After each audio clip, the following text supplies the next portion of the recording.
ఓం శ్రీకృష్ణ పరబ్రహ్మణే నమః.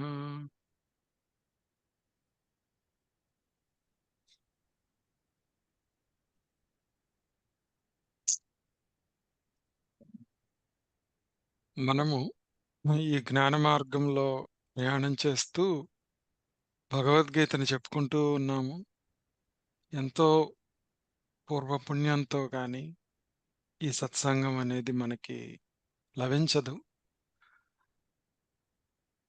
అలానే ఈ 18వ అధ్యాయాన్ని ఒక సాధనా పరంగా మన మనసుల్లోకి లోతుగా వెళ్ళి మనల్ని మనము ప్యూరిఫై చేసుకొని మనల్ని మనము సాధనలో ముందుకు తీసుకెళ్ళే విధంగా ఈ అర్థాన్ని మనము చెప్పుకుంటూ ఉన్నాము.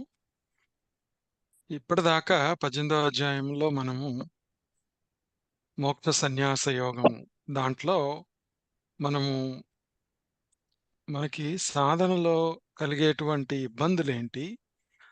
ఆ ఇబ్బందుల్ని మనం సన్యాసము, త్యాగము అనేటువంటి పదాల నుంచి మనం ఏం నేర్చుకోవాలి?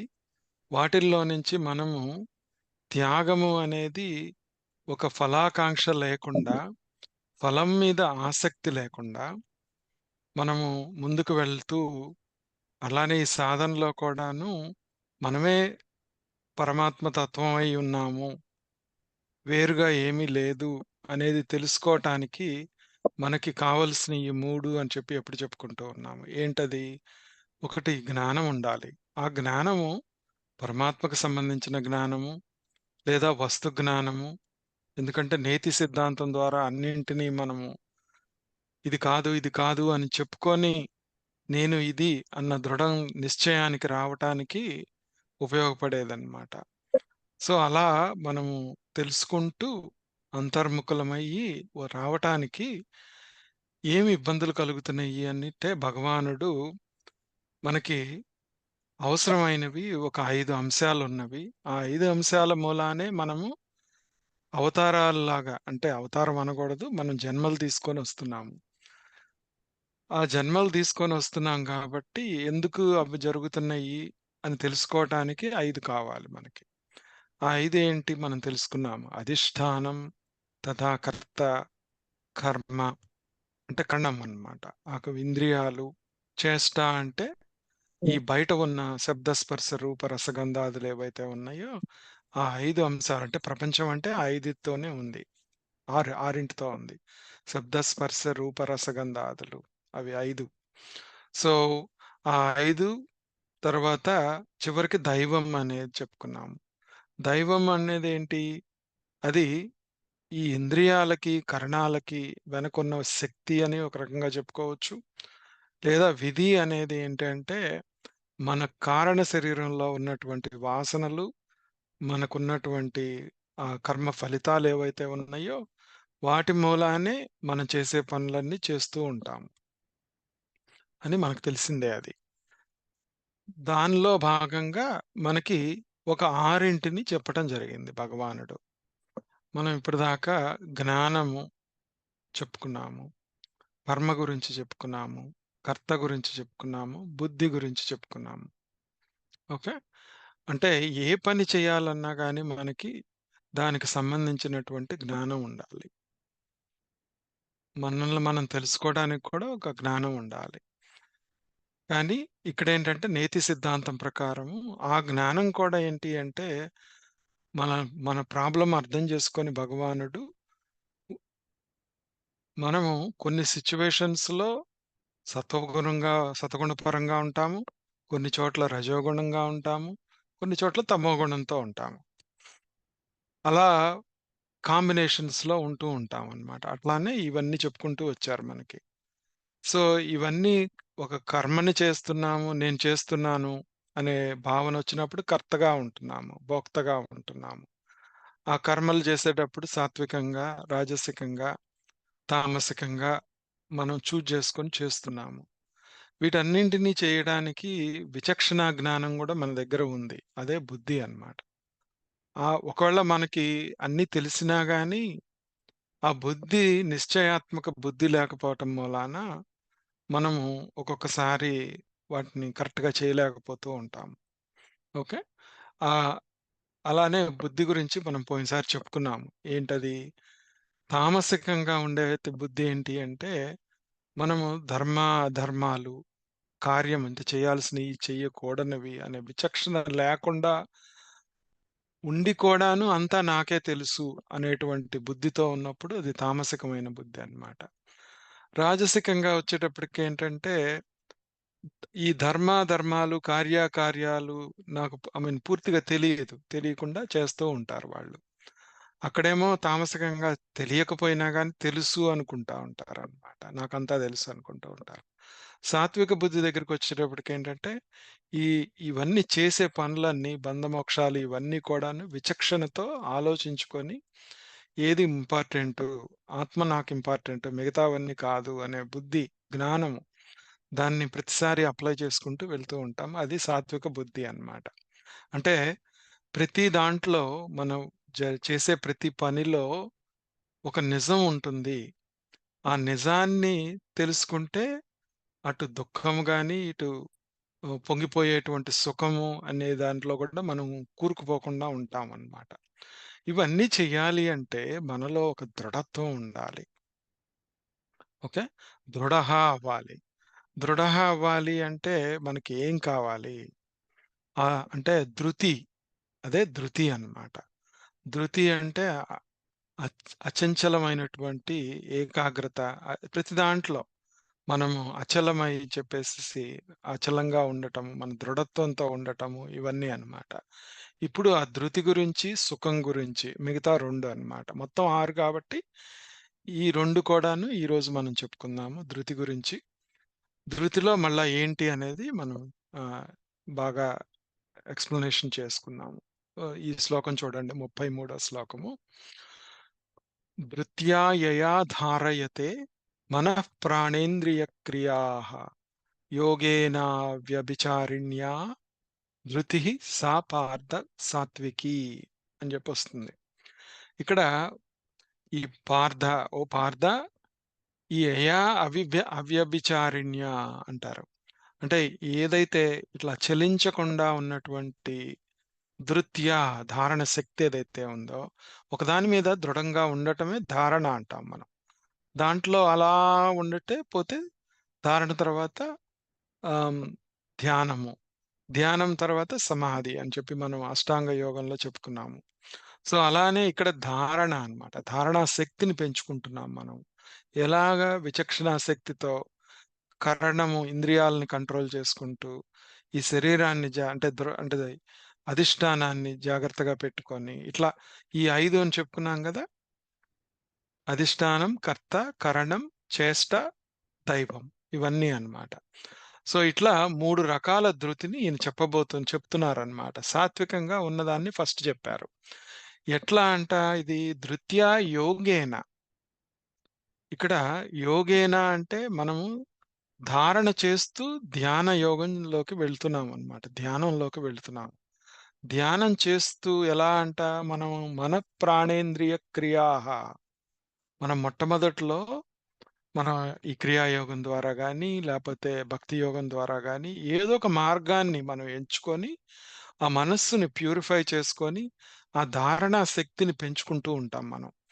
అది భక్తిలో గానీ, కర్మలో గానీ, ఎట్లైనా గానీ కర్మయోగంలో ఏదైనా దానికి ముఖ్యమేంటి? మన ప్రాణేంద్రియ క్రియాహ. అంటే కరణం అంటే ఇంద్రియాలన్నమాట.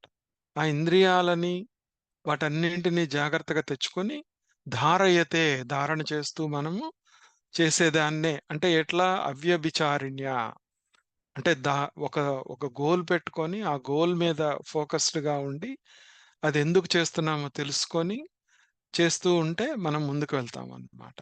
ఇలా ఆధ్యాత్మిక ఉన్నతి పొందాలి అంటే మనకి ఈ విచక్షణా శక్తి ఉండాలి. అంటే బుద్ధిని బాగా ఉపయోగించి పదును పెట్టినప్పుడే మనకి ఈ ధృతి కలుగుతుందన్నమాట. ఎందుకు చేస్తున్నామో తెలియకపోతే మళ్ళా కలగదు. అది జ్ఞానం అన్నమాట.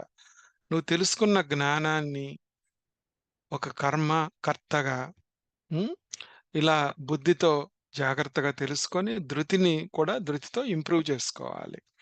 ఇంప్రూవ్ చేసుకోవాలి అంటే మనం ఏమనుకుంటాము ఒక్కొక్కసారి మనకి దృఢంగా ఉండాలనుకుంటాం గానీ, పరిస్థితుల కారణం వల్ల మనం పక్కదారులు పడుతూ ఉంటాము. బిజీ అయిపోతూ ఉంటాము. ఇవన్నీ కలుగుతా ఉంటాయి. అప్పుడేమనిపిస్తుంది, అయ్యో! నేను సాధన చేయలేకపోతున్నాను అనిపించొచ్చు. దృఢత్వం పోతుందనుకోని అనుకోవచ్చు మనం. కానీ నువ్వు చేసే పనులు, సాధన వేరు కాదు. మన దగ్గరికి వేరే వాళ్ళొచ్చారు, చుట్టాలొచ్చారు, అందరు ఫ్రెండ్సొచ్చారు. అక్కడ కూడాను నువ్వు తెలుసుకున్న నాలెడ్జ్‌ని ఆ పరమాత్మ స్వరూపంగా, పరమాత్మ తత్వంలో నువ్వు ఉండగలగటమే నిజమైనటువంటి సాత్విక ధృతి అన్నమాట. ఓకే.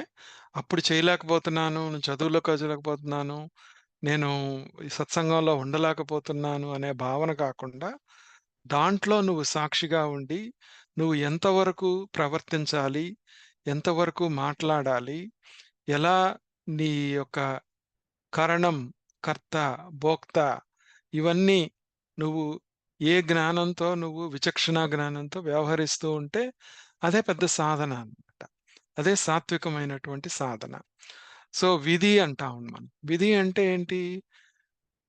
మన ప్రారబ్ధ కర్మే విధి. అంతే గదా! మనం రాసుకొనొచ్చాము విధి, విధి ప్రకారం జరుగుతుందంతా అంటాం. కానీ ఇక్కడ విధి ప్రకారము నీకు అడ్డంకులొచ్చినియి నీ సాధనలో.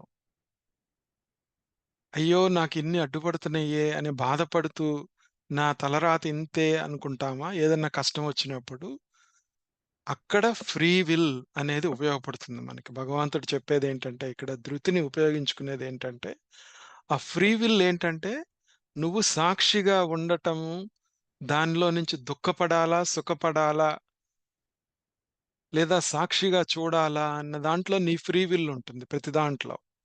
అంటే నువ్వు ఎప్పుడైతే ఒక నిజాంలో జరుగుతున్న దాంట్లో నిజాన్ని చూడగలిగావో, దాంట్లో ఒక ఉదాహరణ తీసుకుందాం మనం. తీసుకుంటే తెలుస్తుంది. ఈ ఫ్రీ విల్ అనేది మనం చాలా సార్లు అనుకున్నాం.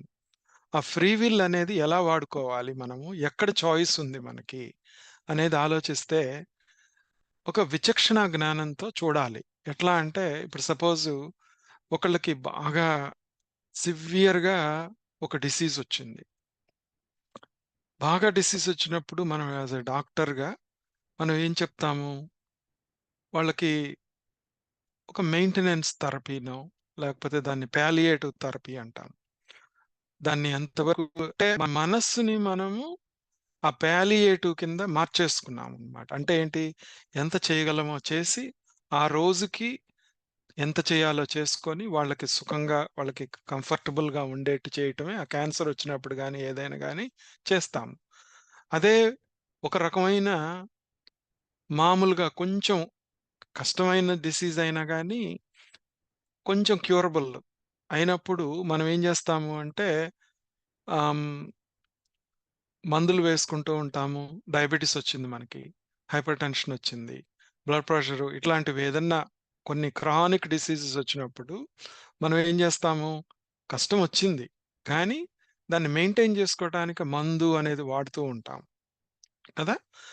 అలానే తక్కువ స్థాయిలో ఉన్న వాటినేంటి ఏదో ఒక యాంటీబయాటిక్ వాడేసో, లేపోతే కోల్డ్ సింప్టమ్స్ వస్తే దాన్ని దానంతట అదే పోతుందని వెయిట్ చేస్తాం. అంటే మన జీవితంలో జరిగే వాటిల్లో కూడాను ఈ 3 స్థాయిల్లో కొన్ని జరుగుతా ఉంటాయి. మనం కొంత మన చుట్టాలతో వ్యవహరించినప్పుడు గానీ, మన ఫ్యామిలీతో వ్యవహరించినప్పుడు గానీ, కొన్నేమో క్రానిక్‌గా మెయింటైన్ చేసుకునేవుంటాయి. కొన్నేమో అసలు తీసేయలేం మనం. వాటిని అవాయిడ్ చేయలేం మనం. ఆ అవాయిడ్ చేయలేనప్పుడు ఆ పాలియేటివ్ థెరపీ గుర్తుపెట్టుకోవాలి మనం. గుర్తుపెట్టుకొని దాంట్లో స్థిరంగా ఉండటం నేర్చుకోవాలి. అంతేగాని దాని మూలాన దానికి లొంగిపోయి మన లక్ష్యం నుంచి పక్కకు వెళ్ళకూడదనమాట. ఓకే. అది కూడా ఒక సాత్విక పరమైనటువంటి ధృతి అనమాట. అంటే ధృతి అంటే ఏదో దృఢంగా ఉండటం మాత్రమే కాదు. నువ్వు అనుకున్న లక్ష్యం వైపుకి ఏం జరిగినా ప్రయాణిస్తూ ఉండటమే నిజమైన ధృతి, సాత్విక ధృతి అనమాట. ఓకే. అది టెంపరరీనే మనకి. ఇంకా అసలు చాయిసే లేనప్పుడు, ఈ జన్మలో నీకు కుదరదు అన్నప్పుడు, ఓకే. అప్పుడు ఏంటి? అప్పుడు కూడా మనకి జరిగినప్పుడు కూడా, మనకే ఏదన్నా పెద్ద డిసీజ్ వచ్చింది. మనం కొన్ని రోజుల్లో చనిపోతాము అన్నప్పుడు, ఇంక ఇంతవరకే ఛాన్స్ ఉంది నాకు. దీ దీంట్లోనే నేను సాధన చేయలేకపోతున్నాను అనే బాధపడకుండా, నీకున్న పరిధిలోనే నువ్వు ఆ లక్ష్యం వైపుకి మానసికంగా దృఢంగా వెళ్ళటమే సాత్వికమైనటువంటి ధృతి అన్నమాట అది. ఓకే. అలా మనకు రోజు జరిగే వాటిల్లో ఆ ఫ్రీ విల్‌ని వాడుకోవచ్చన్నమాట. అంటే నీకు ఫ్రీ విల్ అనేది ఉంది. కానీ నువ్వు బాధపడతావా? దాన్ని ఎలా తీసుకుంటావు? అనేదే. ఎందుకంటే చాలా వాటిల్లో మనకు జరిగే సంఘటనల్లో మానసికంగానే ఎక్కువ బాధపడతాము. దానికి నేను బాధపడాలా? లేదా? దీన్ని ఎలా తీసుకోవాలి? అనే దాంట్లో నీ ఫ్రీ విల్ ఉంటుంది. జరిగే కర్మ ఫలితం అనేది మనమేం చేయలేము. అది విధిగా అనుకోవచ్చు మనం. కానీ ఫ్రీ విల్ మాత్రం నీ చేతుల్లో ఉన్నది అనేది ఇది అర్థం చేసుకుంటే మనము ఈ ధృతి చాలా స్ట్రాంగ్ అవుతుందన్నమాట. ఎక్కడికి వెళ్ళకుండా ఉంటాం మనం. ఓకే. మనం చాలా సార్లు ఫ్రీ విల్ గురించి మాట్లాడుకున్నాము. ఇక్కడ బాగా ఎక్స్‌ప్లెయిన్ చేయటం జరుగుతుందది. మనకి ఈ ఆధ్యాత్మిక సాధనలో ఏకాగ్రత ఉండాలి. బాగా పట్టుదల, నిశ్చయం, దృఢ నిశ్చయంతో ముందుకెళ్తూ ఉండాలి. ఈ ఆటంకాలు ఎన్నొచ్చినా గాని మళ్ళా మనం బౌన్స్ బ్యాక్ అవ్వాలి. ఓకే. ఈ రోజుకంతా పోయినా గాని దాంట్లో సాక్షిగా నిలబడి ఎంతవరకు చేయాలో చేసుకొని మళ్ళా మన సాధన వైపుకి రావటం నిజమైనటువంటి సాత్విక ధృతి అన్నమాట. అలా చేస్తూ ఉంటే దాని అర్థం ఏంటి? ఒకళ్ళు ఒక క్రియ చేశారు. ధ్యానం చేశారు. ఇవన్నీ చేస్తున్నాం మనం. ఓకే. రోజు కూర్చొని కొన్ని క్రియలు ప్రాణాయామం గాని ఇవన్నీ చేస్తాము. అది ఎంతసేపు? కొంచెం సేపు చేస్తాము. దానికొక లిమిట్ ఉంది. కానీ ఇప్పుడు మనం చెప్పుకున్నటువంటి ఈ ఫ్రీ విల్ ద్వారా ఈ ఫ్రీ విల్‌లో నువ్వు అనుసరించే విధానం ఏదైతే ఉందో అదే క్రియ అన్నమాట. నిజమైన క్రియ. అంటే నువ్వు అక్కడ ప్రాక్టీస్ చేస్తున్న క్రియలేవైతే ఉన్నాయో ధ్యానము, ప్రాణాయామము, మల్టిపుల్ క్రియలు ఏవైతే చేస్తున్నావో నువ్వు, అవి ఆటోమేటిక్‌గా ఇన్వాలంటరీగా నువ్వు రోజు చేసే పనుల్లో అప్లై అవ్వాలన్నమాట. అప్లై అవుతుంటే అదే నిజమైన ధారణ అన్నమాట. ఆ ధారణే మన ప్రాణేంద్రియ క్రియా ధారయతే అని చెప్పాడన్నమాట. ఓకే. ఇట్లా మనం సమీక్ష చేసుకుంటూ ఉంటే, మనం తెలుస్తూ ఉంటుంది మనకి. ముందుకెళ్తున్నాము. కానీ, మనం ఒక్కొక్కసారి ఏం చేస్తాము అంటే, ఇవన్నీ నేర్చుకున్నప్పుడు మనల్ని మనం సమీక్ష చేసుకోకుండా, ఎదుటి వాళ్ళల్లో ఉన్న తప్పులని కాదు గానీ, వాళ్ళు చేసే దాంట్లో ఇది దృఢత్వం లేదు, ఇలా కాదు, ఇలా అని చెప్పి అవతల వాళ్ళ బలహీనతను చూడగలుగుతాం ఎక్కువగా. మనలో ఉన్న బలహీనతను మనం చూడాలి అంటే ఏంటి అంటే, ఇంతకుముందు చెప్పాను నేను. మనకు కొన్ని వాసనలున్నాయి. ఆ వాసనలు ఎలా చేస్తున్నాము అంటే, ఎంత దృఢంగా ఉన్నాయంటే ఆ వాసనలు, ఇంతకుముందు చెప్పాను. ఒక కెమెరా రీల్ తీసుకొని, ఒకే సెక్షన్‌లో మనం మల్టిపుల్ క్లిక్ కొట్టామనుకో, ఒక ఫోటో మీద ఇంకో ఫోటో ఇంకా సూపర్ ఇంపోజ్ అవుతా ఉంటాయన్నమాట. అలా ఎక్కువ సార్లు అలా కొట్టడం వలన ఏమవుతుంది, ఆ వాసన ఉన్నట్టు కూడా తెలీదు మనకి. కానీ మన ప్రవర్తనలో అందరికి తెలుస్తా ఉంటుంది. ఓకే. అది మళ్ళా ఇప్పుడు రాజసికం వచ్చినప్పుడు మనకు బాగా అర్థమవుతుందనమాట. అది ధృతి చెప్తాను నేనది. ఇక్కడ ఇంకా ఎలా ఉండాలి అంటేనంట అవ్యభిచారిణ్య అని చెప్పారు. అంటే లక్ష్యం నుంచి పక్కకు తొలగకుండా ఉన్నటువంటి ఏకాగ్రత, ధారణ ఉండాలి మనకి. ఓకే. అది మనం అయ్యో! నేను పక్కదారిలో వెళ్తున్నాను అనే బాధుంటుంది మనకి. ఆ బాధలో కూడా లక్ష్యాన్ని గుర్తు చేసుకుంటే మనం ఎంతవరకు మాట్లాడాలి? ఎంతవరకు నా రోలు నేను హీరో క్యారెక్టర్‌గా ఉన్నానా? సైడ్ క్యారెక్టర్‌గా ఉన్నానా? ఈ సంఘటనలో అనేది గుర్తు చేసుకుంటూ ఉంటే, అక్కడ ఆ లక్ష్యం వైపుకి అవ్యభిచారిణ్యాలో ఉండగలుగుతాం. ఆ లైన్ ఎప్పుడైతే క్రాస్ చేసామో, మనం మారిపోతాం అన్నమాట. అది వ్యభిచారిణ్య అవుతుంది. అంటే మనం అనుకున్నది కాకుండా పక్కదానికెళ్ళిపోవటమే వ్యభిచారం. సో, ఇట్లా మనము ఇంకొకటి అనుకుంటూ ఉంటాం మనం. ఏంటి? నేను చాలా మందికుండేదేంటంటే, నేను రిటైర్ అయిన తర్వాత అన్నీ చక్కగా చేయగలుగుతాను అని అనుకుంటాం మనం. కానీ ఒక్కొక్కసారి ఏమవుతుందంటే, రిటైర్ అయిన తర్వాత ఎక్కువ పనులు పడతాయి మనకొక్కసారి. చాలా మన మీదకొచ్చేస్తా ఉంటాయన్నమాట. అలా ఎందుకు జరుగుతుంది అని ఆలోచిస్తే ఏంటంటే, మనము ఈ మన ప్రాణేంద్రియ క్రియ ధారణ అనేది మనం రిటైర్ అవుదాం అనుకున్న ముందు నుంచే మనలో ఉండాలన్నమాట. ఆ ధారణా శక్తి. అది ముందు నుంచి వస్తే ఆ ఫ్రీ విల్‌ని ఎలా అనుసరించాలి, మనం ఎలా ఉపయోగించుకోవాలి అనేది ఉన్నప్పుడు మనము ఉండొచ్చు. కాపోతే ఏంటంటే బాగా రిటైర్ అయిన తర్వాత చేద్దాం అనుకుంటే ఏమవుతది? మనకి ఇంద్రియాలు కరణం సరిగ్గా పనిచేయదు. బయట ఉన్న చేష్ట అంటే మనకి అంతా బ్లర్రీగా కనపడతా ఉంటది. ఓకే. అంతా కాగ్నిటివ్‌గా గూడా మనం చాలా డిక్లైన్ అయిపోతాము. మనం గ్రహించలేము. మోకాళ్ళు సరిగ్గా పనిచేయవు. కూర్చుందామంటే ధ్యానంలో సరిగ్గా కూర్చోలేము. ఇట్లాంటివన్నీ ప్రాబ్లమ్స్ ఒస్తాయి. వినపడదు సరిగ్గా. ఇట్లాంటివన్నీ కుదరవనమాట. అందుకని జాగ్రత్తగా మనం ఈ సాత్విక ధృతిని మనం ఇంప్రూవ్ జేసుకోవాలనమాట. ఓకే. సో, తర్వాత ఈ రాజసిక ధృతికి వైపు వెళ్దాము. రాజసిక ధృతి వచ్చేటప్పటికేంటంటే, యయాతు ధర్మకామార్థాన్ ధృత్యా ధారయతే అర్జున ప్రసంగేన ఫలాకాంక్షి ధృతి స పార్థ రాజసి అని చెప్తున్నారు. అంటే ఇక్కడ ఈ ఫలాకాంక్ష, ఓకే. ఇక్కడ 2 మాటలు వాడారు. ఏంటి చూద్దాము. ఫలాకాంక్ష ఉంది అంటే ఇప్పుడు ఒక ఎవరికైనా గాని ఆ ఫలాకాంక్ష ధర్మ కామార్థాన్ ధర్మ కామ ధర్మార్థ కామాల వైపే ఎక్కువగా ధారణ చేస్తూ వెళితే ఆసక్తితో ఉంటే మన జీవితంలో అదే రాజసికమైనటువంటి దృఢత్వము. ఎందుకంటే వాళ్ళకి కూడా దృఢత్వం ఉంటుంది.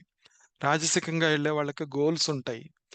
కానీ ఆ గోల్స్ ఎంతసేపు ఏంటి అంటే ఫలాకాంక్షతో కూడుకున్నవి. ఓకే. సరే, ఫలాకాంక్ష ఉంటే తప్పేంటి ఇక్కడ? ఆలోచిద్దాం మనం. ఇప్పుడు ఒకదాన్ని సాధించాలి. ఒక ఫ్యామిలీని బాగా చూసుకోవాలి. నువ్వు చదువుకున్న చదువు దాంట్లో మంచి మార్కులు తెచ్చుకోవాలి. తర్వాత ఇవన్నీ ఇంపార్టెంటే. కానీ అక్కడ ఉన్న నిజాన్ని మర్చిపోతాం మనం. ఇప్పుడు మనం బాగా చదువుకునేది ఎందుకు అంటే, ఒక మంచి జ్ఞానం కలిగి మనం ఒక మంచి సిటిజన్ అయ్యి, ఈ కమ్యూనిటీకి, ఈ ప్రపంచానికి మనం కొంత సహాయ స సహకారాలు అందించటానికి. అంటే గుడ్ సిటిజన్ అవ్వటానికి అనే నిజం ఉంది అక్కడ.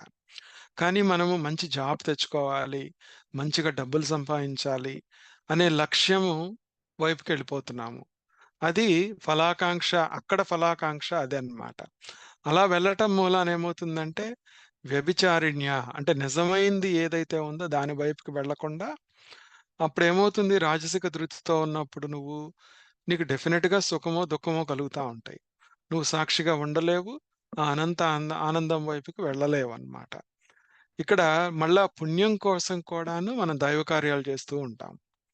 రాజసికంగా లౌకిక విజయాల కోసము ఈ పుణ్యకార్యాలు, దైవ కార్యాలన్నీ చేస్తూ ఉంటాం. నా ఫ్యామిలీ బాగుండాలి. ఓకే. అందరూ బాగుండాలి అనే ఉద్దేశ్యంతో కూడాను మనం ఒక్కొక్కసారి ఈ నిష్కామ కర్మ నుంచి కామ్య కర్మల వైపుకి ఎక్కువగా వెళ్ళిపోతూ ఉంటామనమాట. అలా వెళితే ఏమవుతుంది అంటేనంట మనకి చిత్తశుద్ధి కలగదంతే. ఎందుకంటే దానిలో వచ్చే సుఖదుఖాలను బట్టి మళ్ళా వాసనలు పెంచుకుంటూ పోతూ ఉంటామనమాట. అంటే ఇంకా ఎక్కువ స్నాప్స్ తీస్తూ ఉంటాం, ఫోటోగ్రాఫ్స్. అవి తీసి మళ్ళా వచ్చే జన్మలకి ఆ వాసనలన్నీ కారణమవుతా ఉంటాయన్నమాట. ఇలా మనం ఇప్పుడు సాత్వికంగా ఉండేవాళ్ళు కూడాను ఒక రకమైన పుణ్యాన్ని కోరుకుంటారు వాళ్ళు. ఓకే. భగవంతుడి అనుగ్రహాన్ని కోరుకుంటారు వాళ్ళు. ఆ భగవంతుడు కావాలి అనుకుంటారు వాళ్ళు. సాత్వికంగా ఉండేవాళ్ళు భగవంతుడే కావాలి అనుకుంటారు. భగవంతుడిచ్చే వస్తువుల కన్నా గాని భగవంతుడు కావాలి అనుకుంటారు. అలానే ఇక్కడ గూడా ఏంటంటే మనము ఆత్మ వైపుకే ప్రయాణం చేస్తాము. అలా కాకుండా ఆత్మనిచ్చే శక్తిని వాడుకుంటూ ఈ ప్రపంచంలో ఉన్న చేష్ట అనుకున్నాం మనం. ఆ చేష్ట అంటే శబ్ద, స్పర్శ, రూప, రసగంధాదులు ఏవైతే ఉన్నాయో వాటి పట్ల ఆకర్షితులమయ్యి మనము అటువైపు వెళ్తూ ఉంటాం. మన ధృతి ఒక్కొక్కసారి ఎలా ఉంటుంది అంటే ఇక్కడ మనం ప్రాక్టికల్‌గా కొంచెం మాట్లాడుకుందాం. ప్రాక్టికల్‌గా మాట్లాడుకుంటే ఏంటంటే ఒక ఒకళ్ళు అనుష్ఠానం చేస్తూ ఉంటారు. బాగా స్ట్రిక్ట్‌గా ఉంటారు. పూజ దగ్గర గాని, వాళ్ళు చేసే కార్యక్రమాల్లో గాని, అది చాలా సాత్వికం అనిపించొచ్చు మనకు చూసేవాళ్ళకి. కానీ వాళ్ళలో ఉన్న ఒక మొండితనం ఉంటుంది. ఆ మొండితనం ఏంటి అంటే, ఒక గీసిన గీటు నుంచి బయటకు రాలేరు.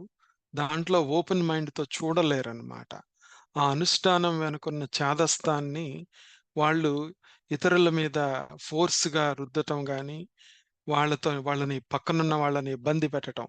నేను చేసే సాధనతో వేరే వాళ్ళని గూడా ఇబ్బంది పెడుతూ ఉంటాననమాట అక్కడ.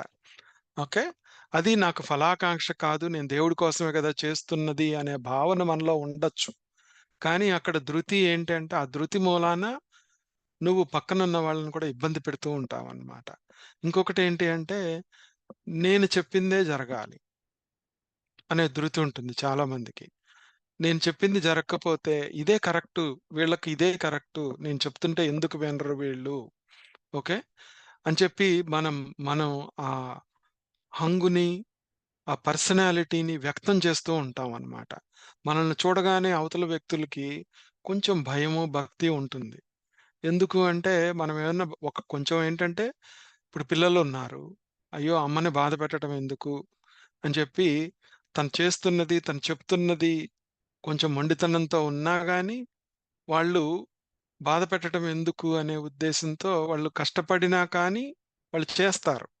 అదే కొంచెము ఇద్దరికి పడలేదనుకో, ఇద్దరు ఆర్గ్యూ చేసుకుంటూ ఉంటారు. ఇట్లా అయినప్పుడు ఇంకా దృఢత్వం పెరిగి, ఇంకా రాజసికంగా అయ్యి, అసలు కోపం తెచ్చుకొని మళ్ళా ఈ ఇక దానికి అంతుండదనమాట ఈ దృఢత్వంలో. అంటే ఆ దృఢత్వంలో కూరుకుపోతాం. రాజసికమైనటువంటి దృఢత్వంలో కూరుకుపోతాం అన్నమాట. అదే మన ఫిజికల్‌గా చేసేది. మానసికంగా చేసేదేంటి అంటే, ఒక పూజా కార్యక్రమం గాని, ఒక చోట కొన్ని విధానాలు మన సాధనలో గాని, ఎక్కడైనా గాని కొన్ని విధానాలకి ఒక అనుష్ఠానం ఉంటుంది. ఒక ప్రక్రియ ఉంటుంది. ఆ ప్రక్రియ జరగనప్పుడు మానసికంగా మనలో ఉన్న దృఢత్వం, అయ్యో! ఇదేంటి సరిగ్గా జరగట్లేదు. ఇది ఎందుకని ఇలా చేయలేకపోతున్నాను అనే బాధ రాజసికంగా ఉంటుంది మనలో. ఎందుకంటే మానసికమైన దృఢత్వం ఉంది. ఇది ఇలానే ఉండాలి అనే దృఢత్వం మనలో ఉంది. దాంట్లో ఫ్లెక్సిబిలిటీ ఉండదు. ఓపెన్ మైండ్ రాదు మనకి. ఆ సాక్షి భావన అనేది రాదన్నమాట. ఎందుకు అంటే విధి అనేది ప్రారబ్ధం ప్రకారము ఆ సన్నివేశానికి ఇప్పుడు మనకెలాగైతే కర్మ ప్రకారంగా కొన్ని జరుగుతూ ఉంటాయో, ఆ సన్నివేశంలో ఒక రకంగానే అది సమిష్టి కర్మ మూలాన అలానే జరుగుతూ ఉంటుంది. ఆ జరిగిన దాన్ని ఓపెన్ మైండ్‌తో యాక్సెప్ట్ చేసి, మనలో ఉన్న ఈ రాజసిక దృఢత్వంతో అర్థం చేసుకొని, సాత్విక దృఢత్వం వైపుకి వెళ్ళటమే అవ్యభిచారిణ్య అన్నమాట. అదే నిజమైన ధారణ. అంటే నీ కరణం, ఇంద్రియాలు, ప్రాణము ఇవన్నీ కూడాను నువ్వు ఎలాగైతే క్రియలు చేసి నీ మనస్సుని అధీనంలోకి తెచ్చుకుంటున్నావో, ఇలా సంఘటనల ద్వారా కూడాను అది చెయ్యటము, దాన్ని కంట్రోల్ చేసుకోవటం కూడా క్రియ అన్నమాట. అందుకనే మనకి క్రియాయోగంలో కానీ వీటిల్లో ఇవి ఆటోమేటిక్‌గా చేస్తూ ఉంటే, ఆ సంఘటనలు జరిగినప్పుడు కూడాను నువ్వు తెలియకుండా వీటిని అప్లై చేస్తావు గాబట్టి, నీకు సెపరేట్‌గా ఇంక సాధన చేయాల్సిన అవసరం ఉండదన్నమాట. అలానే భక్తి గూడా అంతే. భక్తితో ఉండి భగవంతుడే అంత సర్వం అని తెలుసుకున్నప్పుడు, వేరే వాళ్ళ మీద కోపం రాదు. ఇలాంటి మొండితనం ఉండదు. ఓపెన్ మైండ్ వచ్చేస్తా ఉంటుంది. అదే జ్ఞానపరంగా చూసుకుంటే ఏంటంటే, ఉన్నదంతా ఒకటే అయినప్పుడు, అంతా పరమాత్మ తత్వమే అయినప్పుడు, ఇదంతా ఇంపర్మనెంట్ అయినప్పుడు, ఇక్కడ జరుగుతున్న దాన్ని నేను సాక్షిగా చూస్తాను అనే జ్ఞాన యోగంతో ఉంటాం. ఇలా ఏ యోగంతో ప్రాక్టీస్ చేస్తున్నా గాని, నువ్వు ఈ రాజసిక దృష్టిలో నుంచి, దృఢత్వంలో నుంచి సాత్విక దృఢత్వంలోకి వెళ్ళగలుగుతావన్నమాట.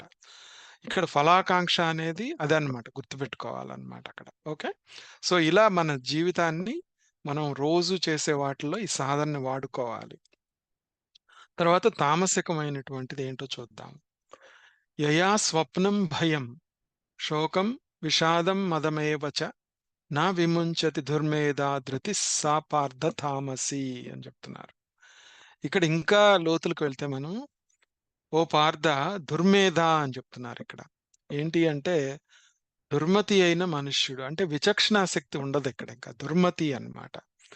యయా ధృత్యా ఏ ధారణ శక్తి అయితే ద్వారా స్వప్నం, భయం, శోకం నిద్రను, భయాన్ని, శోకాన్ని, చింతను, విషాదం దుఃఖాన్ని, మదం ఏవచ ఉన్మత్తతను, ఓకే. మదం ఏవచ నా విముంచతి అంటే విడిచిపెట్టడో, ఓకే. అంటే అవన్నీ విడిచిపెట్టకుండా ఈ దృఢత్వం ఇందాక రాజసికంలో కూడా కొన్ని మనం చెప్పుకున్నాం. అంటే మనకున్న పర్సనాలిటీలో ఒక్కొక్కసారి తామసికంలోకి జారిపోయి, మనకి భయం మూలాన అయ్యో! ఇది చేయకపోతే ఇలా అయిపోద్దేమో అనే భయము, దాంట్లో ఇంతకుముందు అనుభవించిన శోకం గాని, విషాదం గాని, ఓకే. తర్వాత ఈ దాని మూలాన ఏమవుతది, ఒక రకమైన నిద్రలోకి జారుకోవటం అంటే, ఒక తామసిక స్థితిలోకి వెళ్ళిపోతాం మనం. ఇట్లా వెళ్ళిపోతున్నానని గూడా తెలీదు. అంటే కొన్ని పనులు నేను చేయనంతే. నా దృఢత్వం ఏంటి అంటే, గట్టిగా ఉంటాను నేను. నన్నెవరు ఏం చేయలేరు. నువ్వెంత చెప్పినా నేను ఈ మాట వినను. క్వెషనే లేదు అని జెప్పి తామసికంగా కూడా ఎళ్ళిపోతా ఉంటాం మనం. అంటే షట్ డౌన్ అయిపోతాం. షట్ డౌన్ అయిపోయి మన మన ఆ దాంట్లో దృఢత్వంతో ఉంటామన్నమాట. ఓకే. మళ్ళా ఇంకొకటేంటంటే, ఒక్కొక్కసారి చూస్తాం మనం. ఒక్కొక్కసారి మనకి ఓటమి వస్తుంది అనిపిస్తే, దీంట్లో నేను సక్సీడ్ అవ్వను అనగానే దాన్ని ప్రయత్నం చేయటం కూడా చేయకుండా ఉండటానికి దృఢంగా ఉంటాం. దాని జోలికి వెళ్ళకుండా ఉండటానికి దృఢంగా ఉంటాం. ఓకే. అది కూడా ధృతే. కానీ కదలకుండా అట్లానే ఉండిపోతామనమాట. స్వప్నం అంటే ఇంకొకటేంటంటే ఇక్కడ మనం అర్థం చేసుకోవాల్సింది, ఇప్పుడు పగటి కలలు అంటాం. ఓకే. పగటి కలల్లో దృఢంగా ఉంటాడు. తను చేయాల్సిన పని చేయడు. కానీ దాంట్లో చాలా ఊహించుకుంటామనమాట.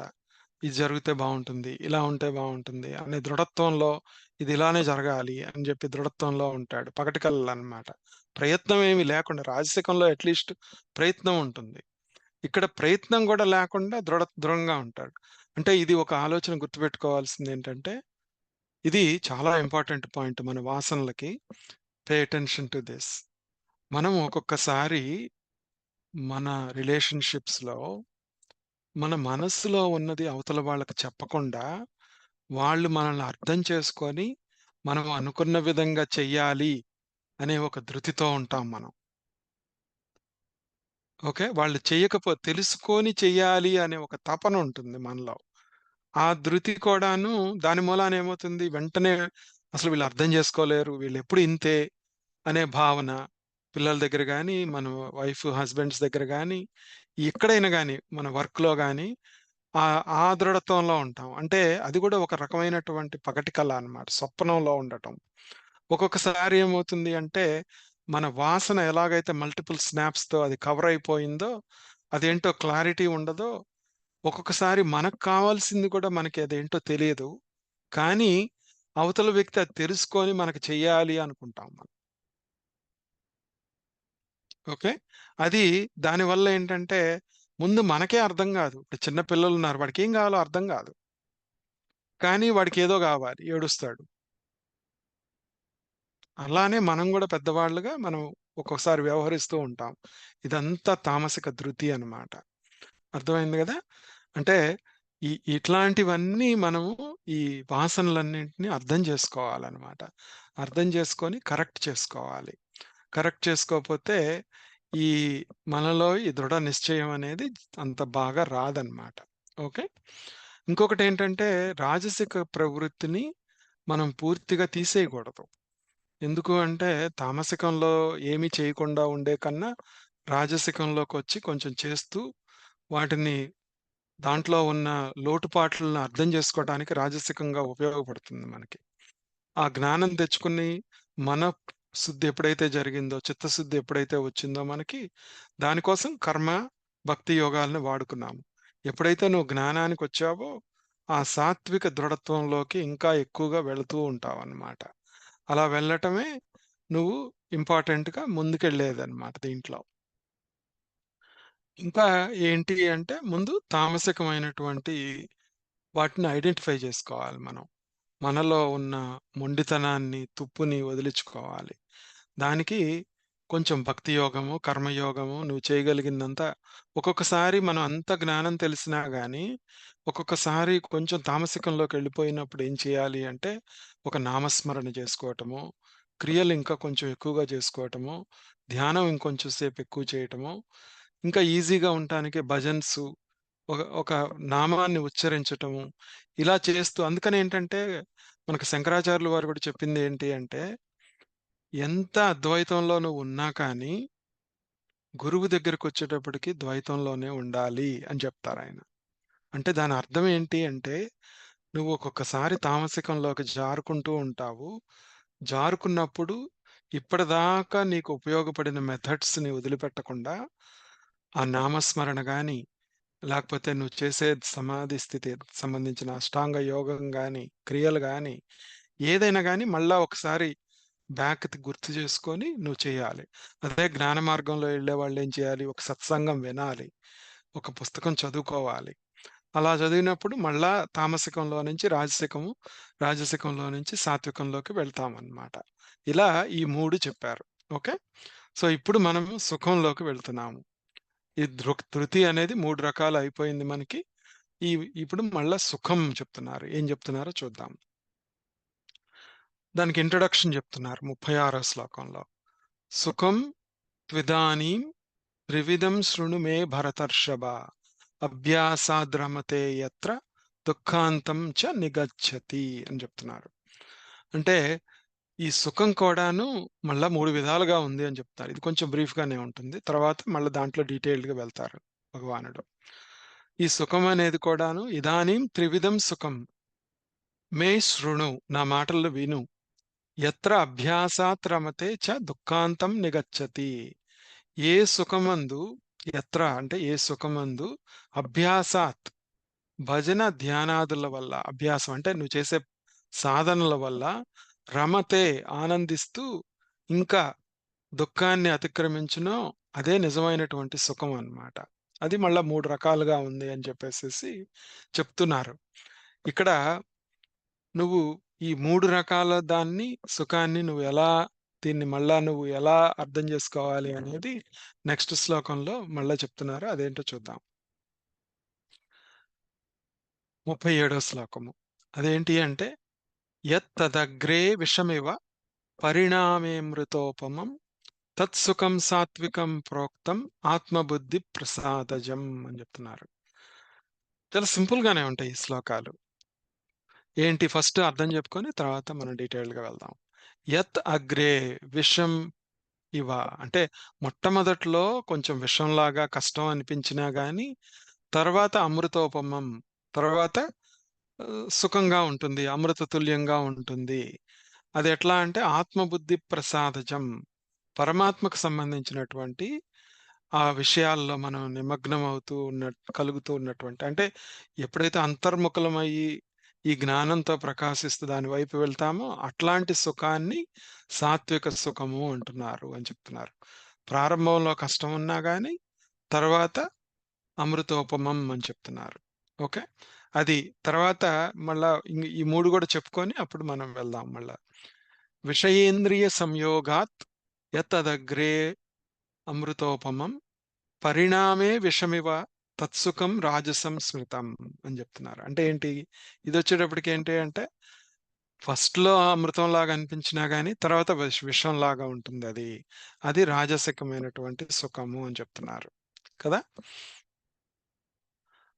సో, అంటే ఏ స విషయేంద్రియ సంయోగాత్ అంటే విషయాలతో సంబంధించి ఏది బయట ఉన్న వస్తువులతో సంబంధించి సంయోగం ఎప్పుడైతే జరుగుతుందో, వాటి మూలాన అంటే శబ్ద, స్పర్శ, రూపరస గంధాదులతో ఐక్యమయ్యి నీకొచ్చే సుఖం ఏదైతే ఉందో, అది మొట్టమొదట చాలా అమృతంగా అనిపించినా గాని, తర్వాత దాని పట్ల వచ్చేటువంటి వాసనలు, కర్మ ఫలితాల మూలాన అది విషంగా పరిణమిస్తుందనేది అర్థం జేసుకోవాలి మనం.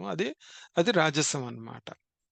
సో, తర్వాత 39 వచ్చేటప్పటికి యదగ్రే చానుబంధే చ సుఖం మోహనమాత్మనః నిద్రాలస్య ప్రమాదోత్థం తత్తామసముదాహృతం అని జెప్తున్నారు. అంటే ఏ సుఖమైతే అగ్రే చ అనుబంధే చ అంటే అనుభవ సమయమందు, పరిణామమందు అంటే మొట్టమొదట, తర్వాత జరుగుతున్నప్పుడు ఆత్మనః మోహనం మనల్ని ఎప్పుడైతే ఈ మనస్సుని మోహింపజేస్తుందో, ఎలా అంటేనంట నిద్రాలస్య నిద్రా సోమరితనంతో ప్రమాదోత్తతం అంటే మోహం వల్ల ఉత్పన్నమయ్యేటువంటి తత్తామసం ఉదాహృతం. ఇట్లా అంటే ఏంటి మొట్టమొదట, మధ్యలో, చివర్లో అంతా నువ్వొక మోహంలో ఉండిపోయి చేసేదే వచ్చే సుఖం ఏదైతే ఉందో అది తామసికమైనటువంటిది అని చెప్తున్నారిప్పుడు. ఓకే. సో, ఇప్పుడు మనము మళ్ళా డీటెయిల్డ్‌గా కొంచెం డీప్‌గా వెళ్దాం తర్వాత. దీన్ని మనం సాధనలో కానీ వాటిల్లో అర్థం చేసుకుందాం ఇక్కడ. మనము ఆధ్యాత్మిక జీవితంలోకి వెళ్తున్నప్పుడు, లేదా మనం ఏదైనా గాని ఒక మంచి లక్ష్యం వైపుకి వెళ్తున్నప్పుడు, ఒక ఆటగాడు గాని, ఒక బాగా చదువుకునే పిల్లవాడు గాని, మిగతా వాళ్ళు కొంచెం ఎంజాయ్ చేస్తూ ఉంటే, తను కష్టపడి చదువుకొని, కష్టంతో ఉంటాడు. ఫలితం తర్వాత వచ్చేటప్పటికి అమృతోపమం. ఓకే. అలా ఉంటుంది. అలానే మన ఆధ్యాత్మిక సాధనలో కూడాను, అబ్బా! వీళ్ళేంట్రా బాబు! ఎంతసేపున్నా ఈ క్రియలు చేస్తూ ఉంటారు. ధ్యానం చేసుకుంటూ ఉంటారు. అసలు జీవితంలో ఉన్న ఏమి దీన్ని ఎంజాయ్ చేయట్లేదు అని చెప్పి వీళ్ళంతా జీవితాన్ని వృధా చేసుకుంటున్నారు అని అవతల వాళ్ళకి అనిపిస్తూ ఉంటుంది. కానీ దాంట్లో ఉన్న సుఖాన్ని మనము అనుభవించగలుగుతాము. ఆ మార్గంలో వెళ్ళేటప్పుడు. అది చివరిలో వచ్చేది అని చెప్పి మనకు చెప్పుకున్నా గాని, మనం స్టార్ట్ చేస్తా ఉంటుంది. ఆ ఆనందము కొంచెం ఎక్స్‌పీరియన్స్ అయ్యే కొద్దీ ఇంకా దృఢంగా చేయాలనిపిస్తా ఉంటుంది మనకి ఆ సుఖం. ఆ అంతర్ముఖంగా అయినప్పుడు కలిగే సుఖం ఏదైతే ఉందో, మనము ఇప్పుడు ఇంకొకటి తెలుసుకోవాల్సిందేంటంటే ఇక్కడ, రోజు ప్రాక్టికల్ లైఫ్‌లో మనము ఫలాకాంక్ష అని చెప్పేసి మనం ఇంతకుముందు చెప్పుకున్నాం. ధృతి గురించి చెప్పుకున్నప్పుడు. మనము ఒక లక్ష్యం వైపుకి వెళ్తున్నప్పుడు, మనము అంతిమంగా ఉండే దాని మీద దృష్టి పెట్టి, అది ఎలా ఉంటుంది? ఇప్పుడు మోక్షం అనేది ఎలా ఉంటుంది? ఆ ఆత్మ సాక్షాత్కారం అనేది ఎలా ఉంటుంది? అనేటువంటి ఒక ఆలోచనతో గనక ఉన్నామనుకో, ఏమవుతుంది అంటే, ఆ సుఖాన్ని పూర్తిగా ఎంజాయ్ చేయలేం మనం. మనకి కలుగుతున్న సుఖాన్ని మనం ఎంజాయ్ చేయలేం. అంటే ఏంటి? ఎప్పుడైనా గాని ఆ ప్రాసెస్‌లో గూడా ఎంజాయ్‌మెంట్ ఉంటుంది. ఆ ప్రాసెస్‌ని నువ్వు ఎంజాయ్ చేయటం మొదలుపెడితే, నువ్వే అది అని జెప్పేసి తెలుస్తుంది తొందరగా. అలా కాకుండా ఎప్పుడూ ఒక ఆత్మ సాక్షాత్కారము, మోక్షం అనే లక్ష్యం వైపుకు చూస్తూ ఉంటే, ఈ ప్రాసెస్ నువ్వు ఎంజాయ్ చేయలేకపోతే, ఎప్పటికీ ఆ మోక్షం అనేది నీకు సిద్ధించదు. ఓకే. ముందు ప్రాసెస్‌ని గూడా ఎంజాయ్ చేయటం నేర్చుకోవాలి. అంటే ఏంటి? ప్రాసెస్‌ని ఎంజాయ్ చేయటం అంటే ఏంటి ఇక్కడ? నువ్వు సాక్షిగా ఉండి జరుగుతున్న సాధనని కూడా నువ్వు ఎంజాయ్ చేయాలి. ఓకే. అది కష్టంగా అనుకోకూడదనమాట. అనుకోకుండా ఇష్టంగా చేయాలి. కష్టంగా అనుకోకుండా ఇష్టంగా చేస్తే అదంతా మనకి బాగా సుఖాన్నిస్తూ ఉంటుంది. అప్పుడే ఇస్తుందనమాట. అంటే ఏంటి? మనం సాధన చతుష్టయం అని చెప్పుకున్నాము. ఓకే. వివేక వైరాగ్యాలున్నాయి.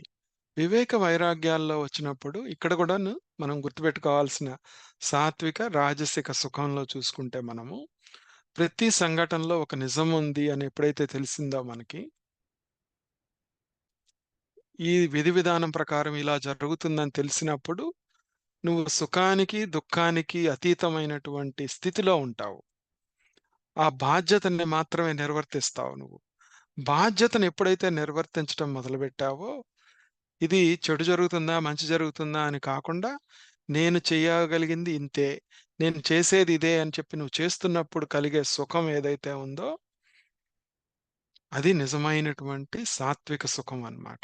అంటే సుఖదుఖాలకు అతీతమైనటువంటి సుఖం ఏదైతే ఉందో, అది నిజమైనటువంటి సాత్విక సుఖం అన్నమాట. అర్థమైందా?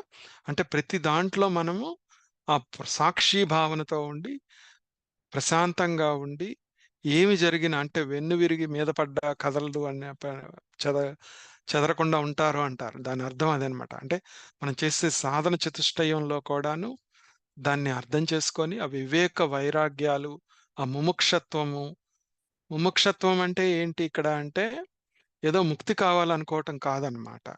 జరిగే ప్రతి పనిలో మనము, జరుగుతున్న ప్రతి విషయంలో మనము, ఆ న్యూట్రాలిటీని తెచ్చుకోవటమే ముక్తి అన్నమాట.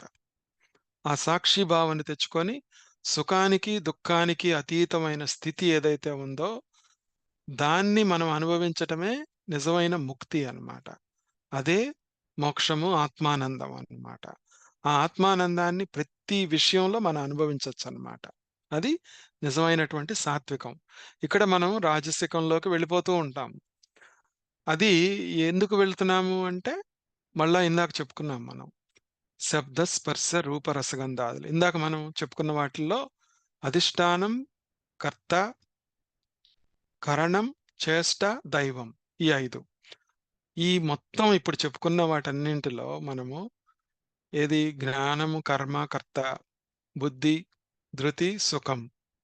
ఈ రోజు జరిగే ప్రక్రియల్లో మనము నాకు లోపం ఎక్కడ జరుగుతుంది అని ఆలోచించుకుంటే మనము అధిష్టానం దగ్గర జరుగుతుందా? అంటే దాని అర్థం ఏంటి అంటే ఇది జాగ్రత్తగా పట్టుకోవాలి మనం. ఓకే. ఫోకస్. ఇప్పుడు మనం చెప్పుకున్నవన్నీ మనం ఒక్కొక్కసారి మనకు తెలిసినా గాని మనం దిద్దుకోలేమనమాట. ఆ మాయలో పడిపోతూ ఉంటాం. అంటే మోహంలో పడిపోతాం. తామసికంగా నిద్ర, ఆలస్య, ప్రమాద అనే దాంట్లో పడిపోతూ ఉంటాం. ఎందుకవుతుంది ఆ మోహం ఎందుకొస్తుంది అంటే, మనం మళ్ళా 5ని తెచ్చుకోవాలి. ఏంటి? అది దేని మూలాన? అధిష్టానం అంటే నా శరీరం ఉంది. లేదా నా చుట్టూ ఉన్న ప్రపంచం. ఓకే. అంటే అధిష్టానం అన్నమాట. సమిష్టి కర్మ గాని, మామూలుది గాని అన్నమాట. ఈ శరీరం రిలేటెడ్‌గా ఉన్న వాటి పట్ల నాది, నేను అన్న భావనతో అడ్డుపడతా ఉంటాయి కొన్ని. కదా! ఇప్పుడు నాది చాలా ఇంపార్టెంటు. నా పిల్లవాళ్ళకి చేయాల్సినయి, నా వాళ్ళు నాకు నేను చేసుకునేవి, లేదా నా శరీరానికి కష్టం వచ్చినప్పుడు, నా వాళ్ళకి కష్టం వచ్చినప్పుడు కొన్ని అడ్డంకులు కలుగుతా ఉంటాయి మనకి. అక్కడ ధృతిని కోల్పోతూ ఉంటాము. జ్ఞానాన్ని అదుపులో పెట్టుకోలేము. బుద్ధిని మర్చిపోతాము అక్కడ.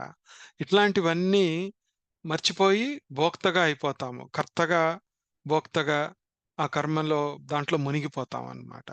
అది ఎక్కడ జరుగుతుందో గుర్తుపెట్టుకోవాలి. అధిష్టానం అది. కర్మ వచ్చేటప్పటికేంటంటే, మనము మనకు ఫ్రీ విల్ ఎలా ఉంది అంటే, కొన్ని కర్మలు మనము కావాలని ఆపుకోవచ్చు. కొన్ని అవాయిడ్ చేయొచ్చు మనం. కానీ చెయ్యం మనం. అందరూ చేస్తున్నారు గాబట్టి చేద్దామనిపిస్తుంది. ఇది సమాజంలో రీతి, రివాజు గాబట్టి చేయాలనిపిస్తూ ఉంటుంది మనకి. అందరూ గొప్పగా చూడాలి గదా! ఇది ఇట్లా ఉండాలి అనిపిస్తుంది. ఓకే. అలా అలా అనిపించినప్పుడు ఆ కర్మని జాగ్రత్తగా పట్టుకోవాలి. సాత్వికమైన కర్మ వైపుకి తీసుకెళ్ళాలన్నమాట వీలైనంత వరకు. ఇది ఎలా అంటే అందరిలో ఉన్నప్పుడు వాళ్ళు మనల్ని ఫోర్స్ చేసి కొన్ని పనులు చేపిస్తారు మన చేత. అప్పుడు మనము అవాయిడ్ చేయలేము. కానీ మనంతట మనంగా కొన్ని క్రియేట్ చేసుకొని, మనంతట మనంగా నెత్తి మీద వేసుకుంటూ ఉంటాము. అక్కడ మళ్ళా వాసనలు పెంచుకుంటూ ఉంటాం. వాటిని మన చేతిలో ఉంది. మన ఫ్రీ విల్ ఉంటుంది. మనము దాన్ని అర్థం చేసుకోవచ్చనమాట. కర్తగా వచ్చేటప్పటికేంటంటే, మనము ఈ 6 పాయింట్లు మళ్ళా ఎక్కడ లోపం జరుగుతుంది. కథ ఉండటమే గాకుండా భోక్తగా గూడా ఉండాలనుకుంటూ ఉంటాను. ఓకే. వాటిని ఎలా నేనెలా చేస్తున్నాను. ఒకవేళ కర్మ నీకు కంట్రోల్‌లో లేకుండా నీ చేతికొచ్చేసిందది. నువ్వు చేయాల్సొచ్చింది సిట్యుయేషన్‌లో. అప్పుడు నువ్వు కర్తగా ఎలా ఉంటున్నావు అనేది మళ్ళా అక్కడ ఫెయిల్ అవుతున్నావో లేదో అబ్జర్వ్ జేసుకోవాలి. ఓకే. అక్కడ ఫెయిల్ అవుతున్నాము లేదో అంటే ఒక్కొక్కసారి మోహంలో పడిపోతే మళ్ళా బుద్ధిని ఉపయోగించుకోవాలి. బుద్ధిని విచక్షణ జ్ఞానాన్ని ఉపయోగించుకొని పోవాలి. అప్పుడు కూడా ఏంటి మళ్ళా విచక్షణ లేకుండా కోపంతో ప్రవర్తిస్తూ ఉంటే, అప్పుడు మళ్ళా ధృతిని గుర్తు చేసుకోవాలి. ధృతి వచ్చేటప్పటికి నా దృఢత్వం ఏమైపోయింది? నేనెందుకని దృఢంగా ఉండలేకపోతున్నాను? దానికి నాకు ఏం కావాలి? ఎలా ఉపయోగించుకోవాలి? అని ఆలోచించుకొని, మళ్ళా నాకు అవసరమైతే నామస్మరణ, లేకపోతే ఇంకో క్రియ చేసుకోవటం, మళ్ళా ధ్యానం చేసుకోవటం, మళ్ళా ట్రాక్‌లోకి తెచ్చుకోవడానికి ఇంతకుముందు ఏదైతే ఉపయోగపడిందో, దాన్ని మళ్ళా ఒక సత్సంగం వినటము. ఓకే. ఎప్పుడు కొంచెం వింటూ ఉంటే మళ్ళా దారిలో పడతా ఉంటాం మనం. కొన్ని రోజులు పోతే మళ్ళా మోహంలోకెళ్ళిపోతూ ఉంటాం. తామసికంలోకి.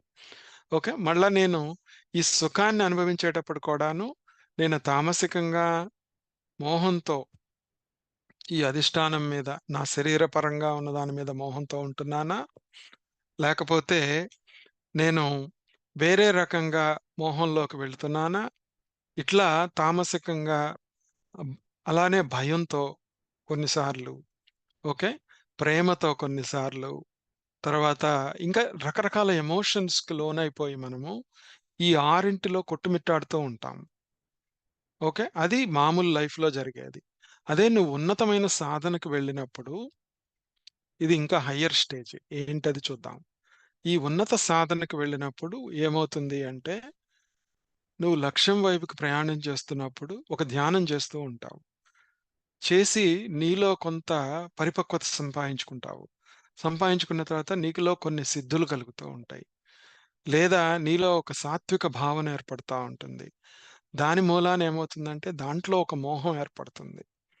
మోహం ఏర్పడి అందరూ చల్లగా ఉండాలి, అందరికి సహాయం జేయాలి, సర్వే జనా సుఖినో భవంతు.